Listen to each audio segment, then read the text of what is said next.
সামুদ্রিক মাছের রেসিপিটা আপনাদের কাছে আজকে কেমন লেগেছে অবশ্যই জানাবেন। দেখুন শুধু কালার দেখলেই আপনার খেতে মন চাইবে।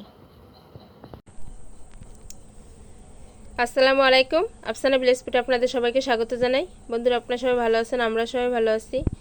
দেখুন আপনাদের সামনে নিয়ে আসছি নতুন এক রেসিপি।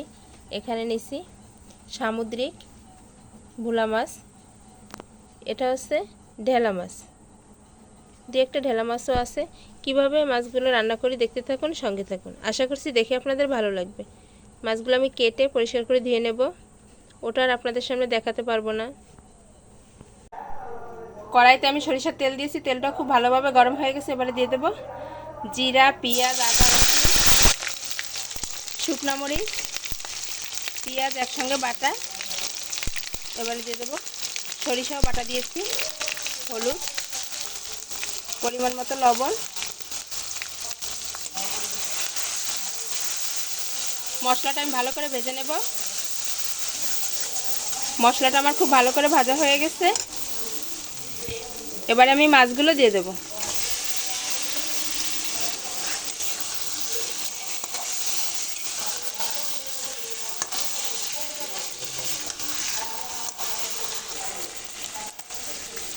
মাছের মশলাটা আমি খুব ভালো করে মাখিয়ে নিয়েছি। এবারে দিয়ে দেব পরিমাণ মতো পানি।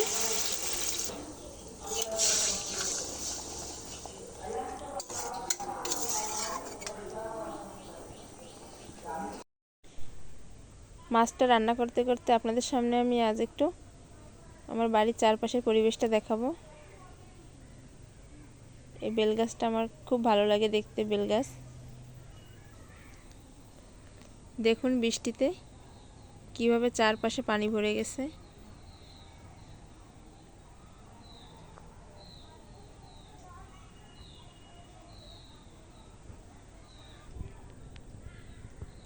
গাছে এখানে জাম্বুরা ধরেছে দেখুন।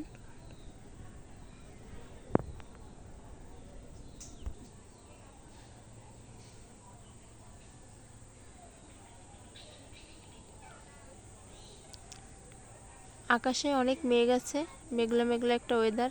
বৃষ্টি হয়নি, কিন্তু আবহাওয়াটা বৃষ্টি বৃষ্টি আবহাওয়া, একটু ভালোই লাগছে দেখতে। দেখুন এখানে আমার একটা তুলসী গাছ আছে। বাচ্চাদের যখন কাশি হয় তখন এই তুলসীর পাতা ছেঁচে রসটা মধু দিয়ে খাওয়াই। আমার এই তুলসী গাছটা অনেক বড় হয়েছে।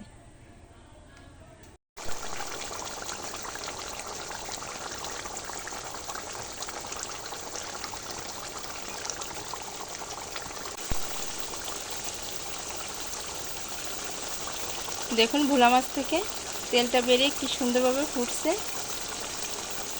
খুব সুন্দরভাবে ভুনা হয়ে গেছে। এবারে আমি চুলা থেকে নামিয়ে নেব। মাছটা আমার খুব সহজেই রান্না হয়ে গেছে। অনেকে আছে সামুদ্রিক মাছ খেতে পছন্দ করেন না, কিন্তু না, এইভাবে রান্না করে খেলে কখনোই গন্ধ বেরোবে না। দেখুন শুধু, আর এই মাছটা যে কত পুষ্টিগুণ আছে সেটা আপনারা সবাই জানেন কম বেশি। দেখুন শুধু, দেখলেই খেতে মন চাইছে কালারটা। দেখুন বন্ধুরা, সামুদ্রিক ভোলা মাছ কত সুন্দর হয়েছে দেখতে। কালারটা দেখলে আপনার খেতে মন চাইবে। এইভাবে ভোলা মাছটা ভুনা করে খেয়ে অবশ্যই কমেন্টে জানাবেন কেমন হয়েছে। সবাই ভালো থাকবেন, সুস্থ থাকবেন, আমার পাশে থাকবেন। আজকের ভিডিওটা কেমন লেগেছে অবশ্যই জানাবেন। ভালো লেগে থাকলে একটা লাইক করবেন, বন্ধুদের সঙ্গে বেশি বেশি শেয়ার করবেন, চ্যানেলটি সাবস্ক্রাইব করে আমার পাশেই থাকবেন প্লিজ। বন্ধুরা, আপনাদের সাপোর্টে আমি এগিয়ে যেতে পারি। আল্লাহ হাফেজ।